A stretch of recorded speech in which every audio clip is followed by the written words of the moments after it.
Hi everyone, welcome to yet another talk by GDSC Kalindi. Today we're going to take our talk on GSOC further, and we're going to discuss about all about good proposals. For the same, I would like to invite Sai. Sai is currently mentoring for ML Pack organization under the GSOC program. Hi Sai, how are you doing today? Hi Siddhi, I'm fine. How do you do? I'm doing good too. Thank you so much. Thank you so much for coming and giving your time. I'm excited to learn about all about proposals, and yes, let's start. Over to you. Okay, sounds good. Okay, so hi guys, I'm NG Sai, and I'm currently an SD intern at Shipsy, and as a side gig, I'm a GSOC mentor at MLPAC. So let's begin by some introduction, and then we could go ahead with that, with how to actually write a proposal.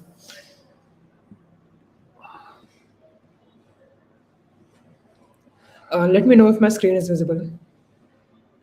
Sure. Right now, it is not. It isn't. No, it's not. Akansha,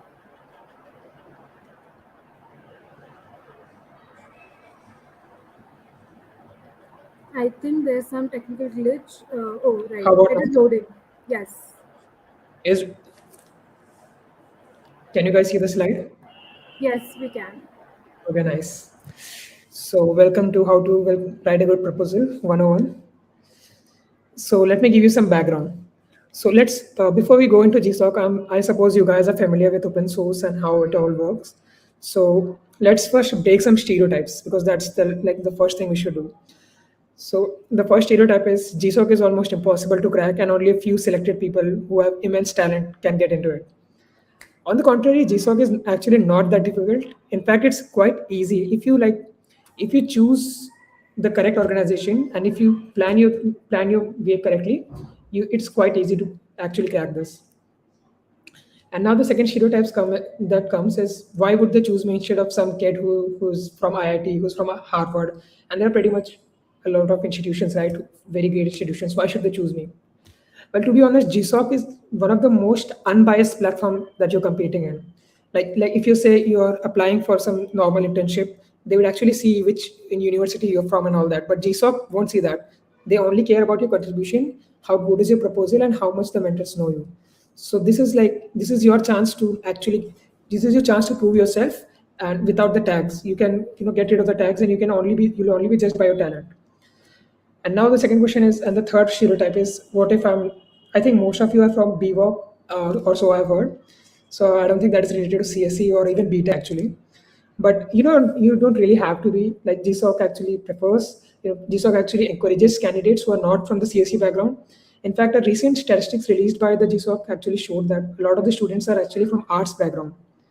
So I mean, imagine people with arts are clearing. So I guess you could clear that too, right? And now, finally, which year is best to prepare for GSOC? Like, am I in the first year, so should I try now, or am I in the second year, should I try now? Well, there is no real actual limit that you should start from the first year. But it's best if you start as early as possible because that exploration phase is really important for you. You want to try and see what suits you, what matches your aura. So let me give you a brief of my story, like how I ended up here. So well, I started with Hacktoberfest. So that is a fest which is conducted every year. In that basically you have to give a pull request to some organization and you get a T-shirt. So that's how I started. And the first pull request I made that was instantly rejected because I made some changes in the license. You are not supposed to change the license, right? And then I got then the year was 2019, and then I hopped on to Polyastro. That was a Python library in which I started. That's where I got my first pull request merged, and that was a really nice experience to have your first pull request merged. It's I would say it's even better than getting selected in JSON, because it's a really nice feeling that your code is being hosted in a library which everyone can see. So that is a very nice feeling. And so that was Python.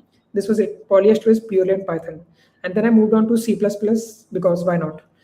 And this Shogun.ml is a C++ machine learning library. So there I started contributing and I started to get know more about my mentors, more about the code base. So what happened? Well, I applied on GSOC 2020, and I got rejected. I applied on Polyastro and Shogun.ml because I contributed both of them, and I got rejected in both of them. And that year was 2020. So what I want you guys to know is why I failed and what you could learn from me. And then MLPack and TensorFlow is a later journey, but let's get to this. Why did I fail? So, but before that, let me get you the gist of what's it like to like working like a GSoC. What do you do day to day? I mean, things you should get your mind through is experience is greater than the money and title that you will get, because you will get to work with people who have very prestigious title. Like one of my mentors, he was from University of Illinois, and he was a reinforcement learning teacher there, and he was mentoring me. So like imagine the honor that I had, right? And you will get money, like you get like 3 lakhs, I guess, but 3 lakhs, I mean, money comes and goes, but that experience, that's something else. And then timing. I mean, I'll get to that, the timing thing. And of course, there is this, I don't know why do we have this culture? Why do we have this culture of saying sir and ma'am? Like, please don't do that in your chat. Like, just call them by the first names. And people, you don't really have to, like, they are not your superiors. They are just your mentors. So you can talk to them like they're your friends, not friends, but someone who you know. We'll get to that. And so these are some of my mentors. So the one I was talking about, University of Illinois. So that's this guy. And these are my mentors who work at prestigious universities, prestigious colleges, and companies. So okay, let's get to the proposal part. So you'd like to know, how do you distinguish yourself from others? Like, what can I do so that I'm different from all of these other competitors that I have? Right. So, well, for starters, you have to show that you're independent. So, like, you shouldn't do, like, if you get a problem like during installation or you're not able to solve something, do your research first. Like, go through Google extensively, read the docs, and do everything in your power, and only then ask for your help. Ask for help, because being independent is the key quality that they're looking for. Because even when you're doing GSOC, your mentor would be mentoring several students, like 3 or 4 students. They don't have time for you. They will just review your pull request, and that's it.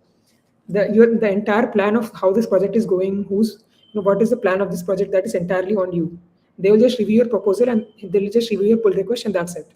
So what they're looking for is an independent person who can research by himself. Who don't If he gets stuck, then he will look for the solution by himself. Okay. Next, going above and beyond of what's asked. So again, this is one of the key attributes that they're looking for is you should go above and beyond, like, of what you're asked for. Just think creatively, like, don't stop at the solution. Think what you could contribute to the library. Don't think what I could get. Think what you could contribute to this library so that it extends more. And then your contribution to the library, that's one of the most important things that I said earlier. You should be contributing to the library.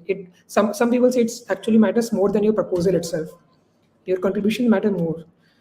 And then of course, you should be regular in contact with your mentors, because you should have a name.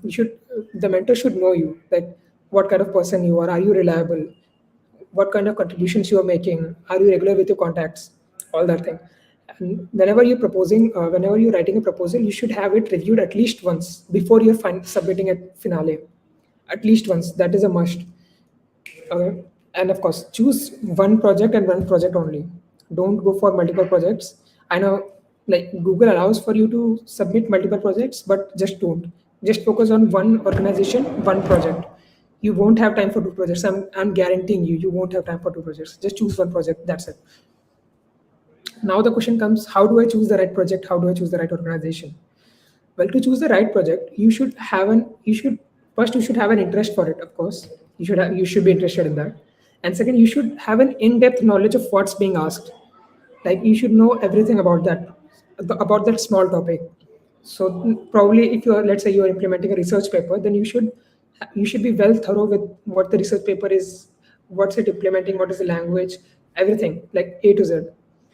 And of course, this is my personal tip: don't go for projects which are overcrowded. Like, That is like my personal tip. Don't go for organizations like which have very high students acceptance rate.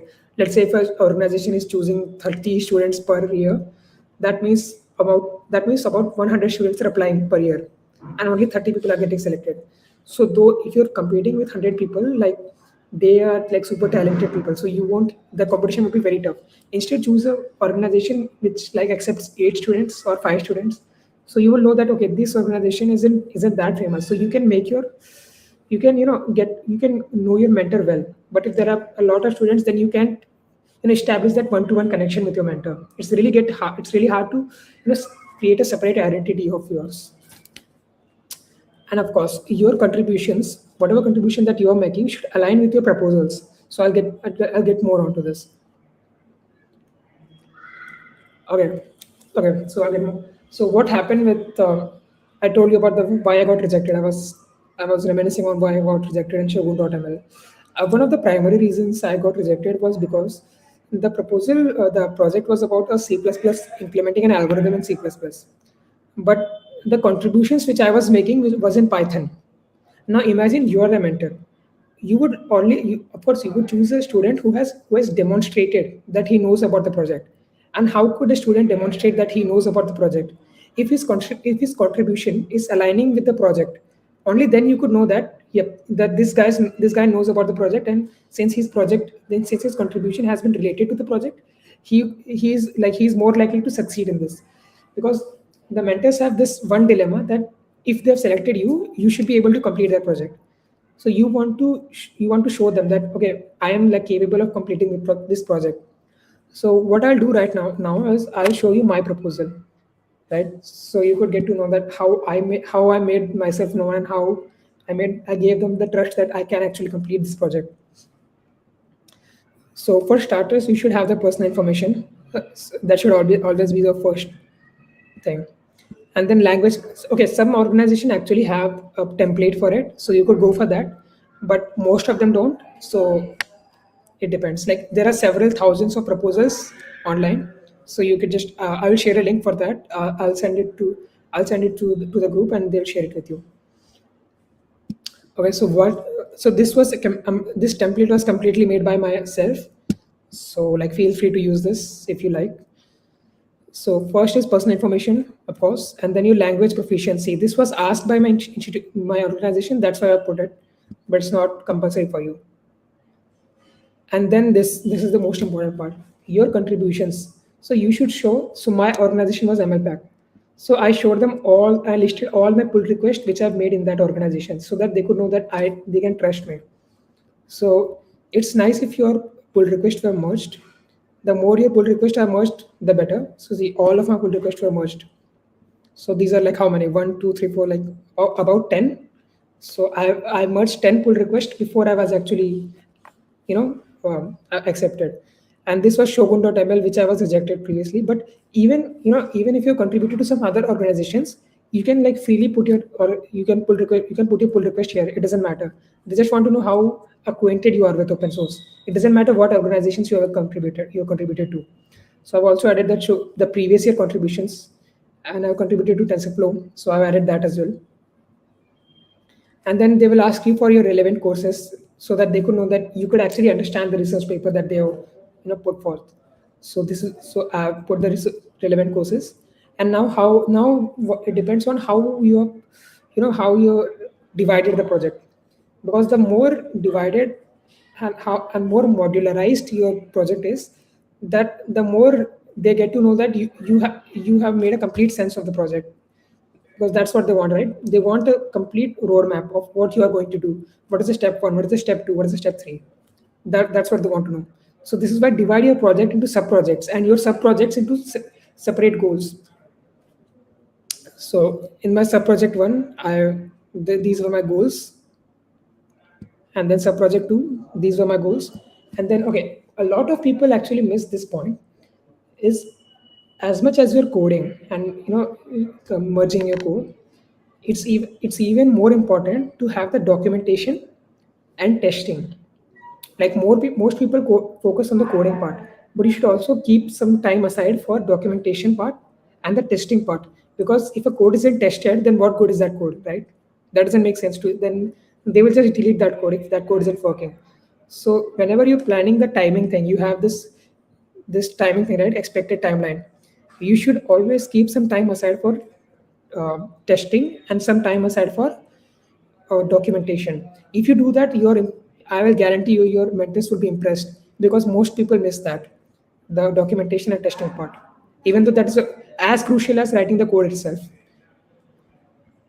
So as you can see here, for test suite, I write separate goal, and in that I write test suite 1, test suite 2, and in that I write sub project, sub goals.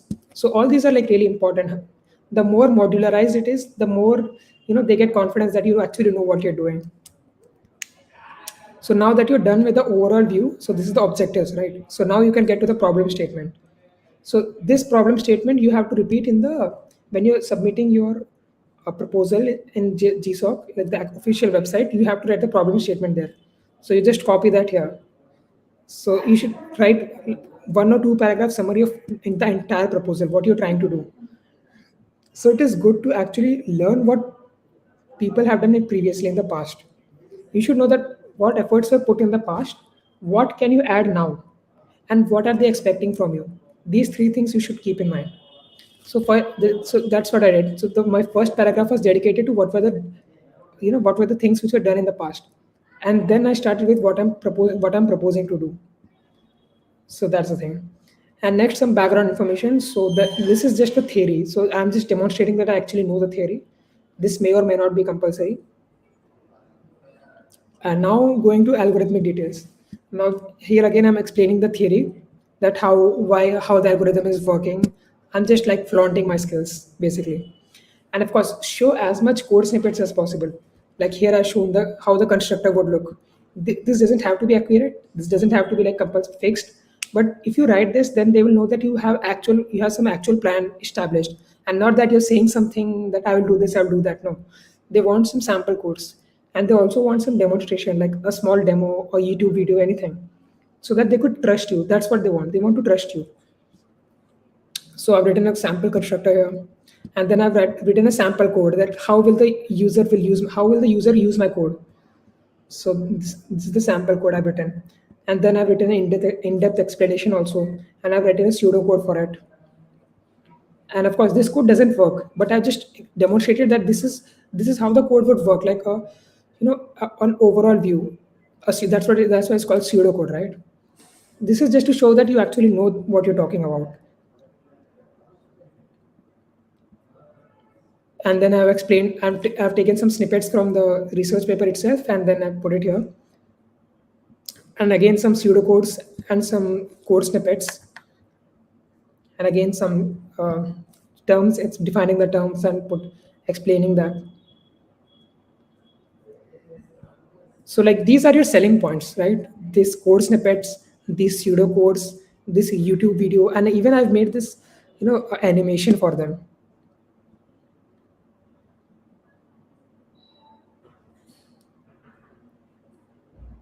See? And I don't know animation. I asked my friend to do this animation, and he did it for me. So yeah, I mean, the more demonstrating part you show, the more they have confidence on you, the more your chances of getting selected.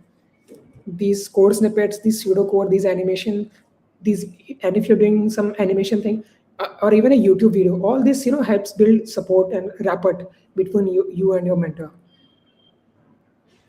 And then I've written some design implementation for another algorithm.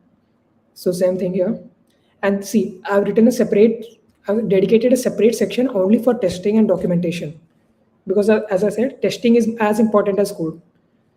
So here I've written how will I test it? This is important. You should show how will I test my code. So this is the thing. So I showed them this is the way I'll test my code, and these are the relevant GitHub repositories which could help me test that code. So all these things.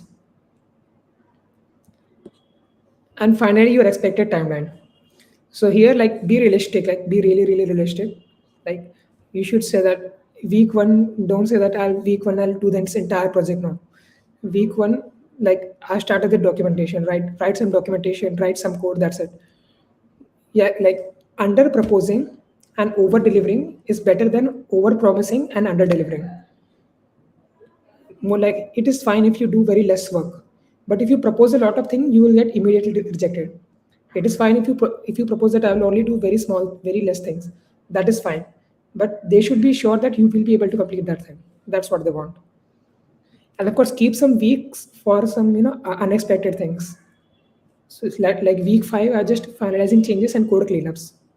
So you should like keep some backup weeks just because definitely something will happen. Like during my GSOC, I got COVID in between, so I had to skip 2 weeks. So like something will definitely happen. So like keep some few weeks off. Like I've literally written holiday here.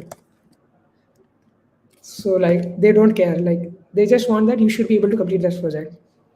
And of course, don't forget bibliography, like the sources from which you're taking information. That shows that you're against plagiarism. That's important. So I'll show you my repository, my code report, the final report that which came out of this. So we have in our organization we have this tradition that after you have completed GSOC, you should show a project report. So this is my project report.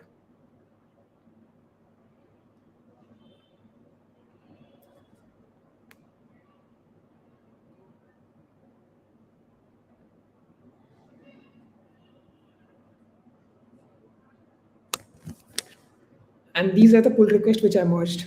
And you are actually asked by Google to actually show a project report. So you have to do this.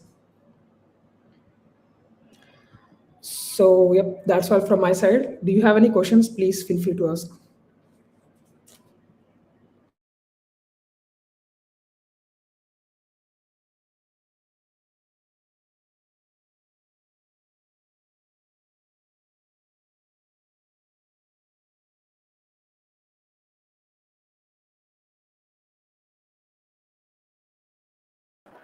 Hi, Sai. Thank you so much for a wonderful explanation and demonstration of exactly what you did in your time when you were applying to become a contributor, GSOC contributor. I believe it will be really helpful to everyone out there. So, everyone watching, if you guys have any questions at all, do let us know. Till then, Sai, I would like to ask you. I have some questions for you, which I would like to take up. Sure, And sure. so basically, a lot of people have just got to know about GSOC like 1 week before when we organized our first GSOC webinar, and they were like, "That is it possible for me to get into GSOC or, you know, to crack GSOC right now if I work hard?" So, do you have any comments on that? Okay. You know what? Just expect failure. The best thing you can do is expect failure. Because I mean, one of don't be worried about the timing actually, because one of my peer who was also a GSOC student, he started like 2 or 3 weeks before. So it depends on the project, because some projects demand that you should have a lot of knowledge on it, but some projects demand that you should have, even if you have less knowledge, it's fine. So it depends on project to project. If you're But again, if you're going for a project which requires less knowledge, then that will have a lot of competition. So he was lucky because there was very few competition in that, and it doesn't require much knowledge, so he got selected. But that might not be the case for you. But you know Right. what? Still try for it, because you might get lucky. Who knows? And even if you fail, like GSOC, you can again apply for GSOC. There is no limit for age now. You can Right. again apply Yes. for it. Hmm. One of my friend, Hmm. he started applying for GSOC in his first year, and he got Okay. rejected, and he got rejected, and then he applied for second year, still rejected. Third year, still rejected, and in the fourth year he got selected. Oh, wow. The Yeah. determination. Yeah, I really admire him for that. But yeah, that's a steel type determination. But Wow. That's. Hmm. you get to learn something. Like he told me that he get to learn something in each and every rejection. So I was lucky because I had my seniors who would guide me for each and everything. They told me what to write, what not to write. They shared me. So in our for our college, we have a repository of all my seniors who passed GSOC. They have their they have the proposals. So you could verify their proposal and compare it with yours, so you get some idea. Wow, nice. But his disadvantage was that his college didn't know anything about GSOC. In fact, Right. Hmm. in fact, when he said that he said his faculties that he wanted to apply for GSOC, they were saying what was GSOC, what is GSOC. I So yeah, agree. It's kind of sad how much we get to hear that, but yeah, amazing when we get to actually contribute to such programs. yeah. So It's I an yeah. Sure, go yeah. on. Sorry. No, I'm saying that I actually agree with you by saying that, when you say that we should at least apply, no matter how much time is left. Whatever we get to learn from it, either success or failure, right? Yes, exactly. You're right. Uh, And yeah, yeah. Please go on. yeah, so yeah, that's what I said. You will learn something, one thing or another. You will definitely learn that, and this experience actually helped me. Yeah, so this is a really interesting scenario. So after I cleared ML pack, after my GSOC, I started. I actually applied for ML pack, and I applied for TensorFlow also because why not? And safe to say, I was rejected instantly. So, but what happened was I contacted one of the mentors. I emailed them and I said that I don't care if I'm selected in GSOC or not. I just want to contribute to this because I want to work with TensorFlow. And she, you know what, she actually agreed. And she said, okay, I'll add you to that email group. And she added me to that. And I worked with a GSOC student. So I was doing Oh, ML. Yeah. wow. So I was working with ML Pack and parallelly I was working in TensorFlow on another project. That's interesting. That is wow. Thank you for sharing that with us.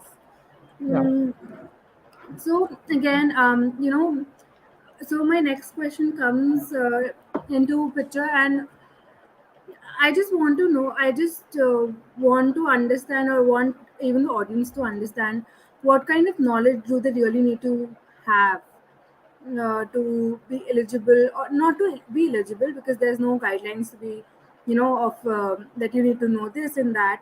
But what level of knowledge do you need to actually start contributing to organizations? Again, as I said, it depends on project to project because some project have a high demand, very high skill requirement, right? So, but again, like as I said, in the Shogun.ml, I had zero idea about C++, and I don't know why, but I still went with it. And of course, I got rejected because the project which I chose required a very high skill level for C++. So that's why I got rejected.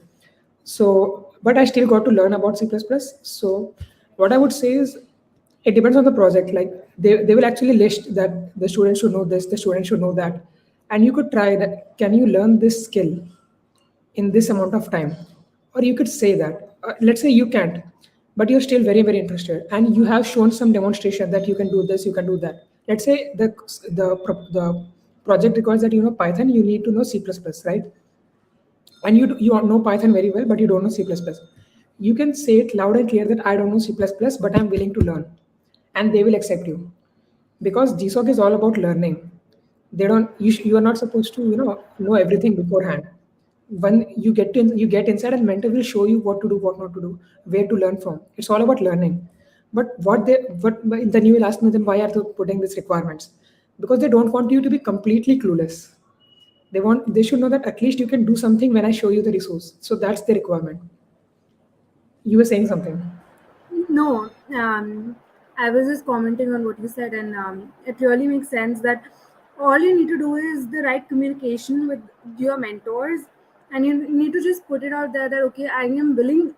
You need to be willing to learn, as well as to do things on your own, and rest everything falls in place. Exactly, Sadiq. Exactly, because, but again, you should have some basic. You should clear the basic criteria. That is a must. Then if you don't do that, they won't even consider you. And after you've done that, and you have made significant contributions to the library, and but the only thing you're missing is some XYZ requirement. Let's say you don't know C++, and you can, if you just write that I don't know C++, but I'm willing to learn that. Then they will happily select you because they want to teach you things. They want you to learn things. So yeah, like one of in previously Shogun.ml, So at that shogun.ml, so this is a machine learning library, right? And Yes. one of the person which was selected, he was very he or she, I don't know, but he was very impressive. Like his contribution to the normal C++ things was like exceptional, right? And in I read his proposal. In that he said that his machine learning skills were one, that he didn't know machine learning, but he's willing to learn. So in a machine learning library, he doesn't know machine learning. Hmm. Right. And he still got selected because he chose the project. He chose the project which aligns with his experience and some things which he didn't know. So mentors were ready to help him.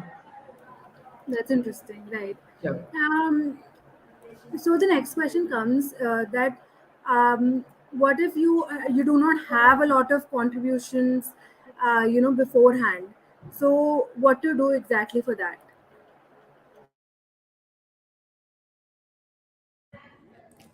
Okay.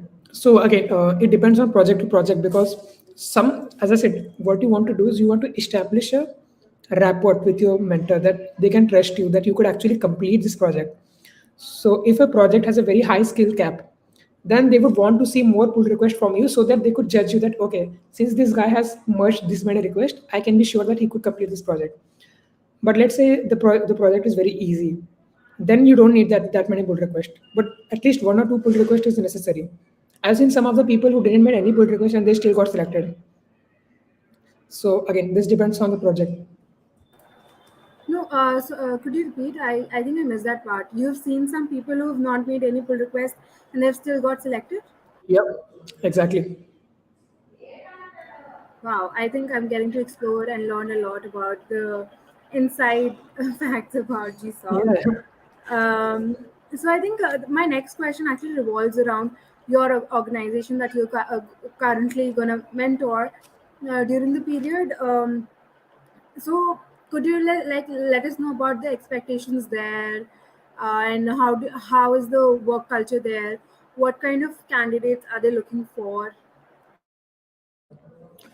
Sure. So I'll share you a link.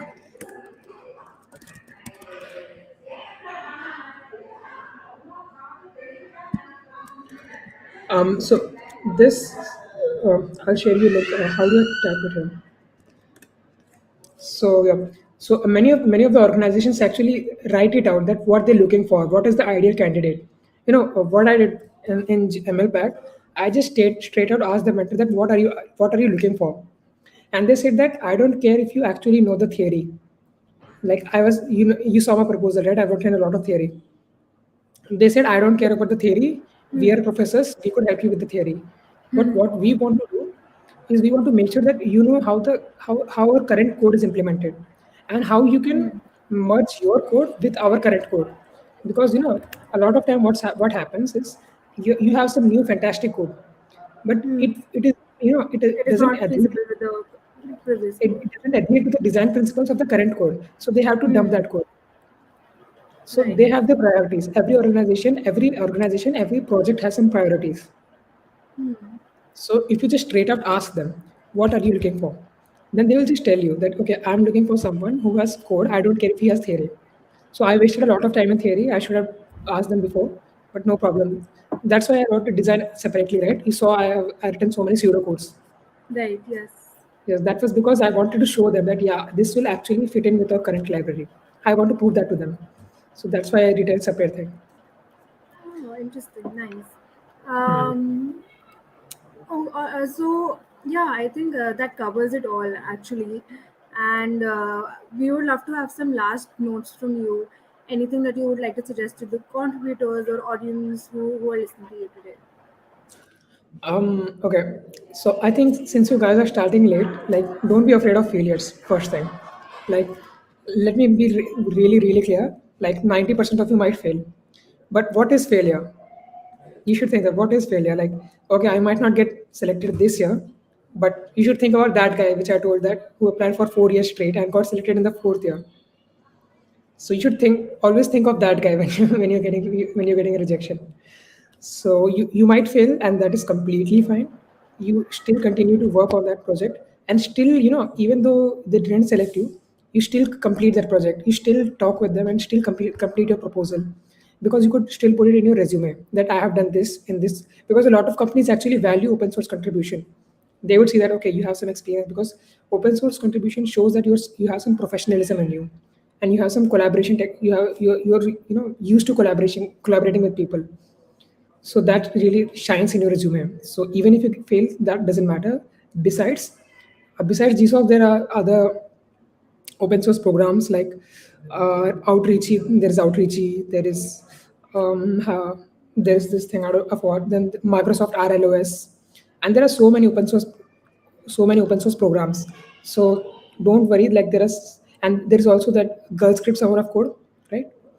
So there are plenty of Yes. open source. Yeah, there are plenty of open source programs, and all they really care about is you get used to open source. That there is no such thing as cracking GSoC. There is only one thing, and that is experiencing GSoC, not cracking it. That's actually pretty well put. I think that sums up the entire thing. And yeah, thank you so much again, Sai, for giving your time and for a valuable demonstration of how a good proposal can actually look like. I'm sure that thing that you prepared took a lot of time, but in the end, it was worth it, as you can see.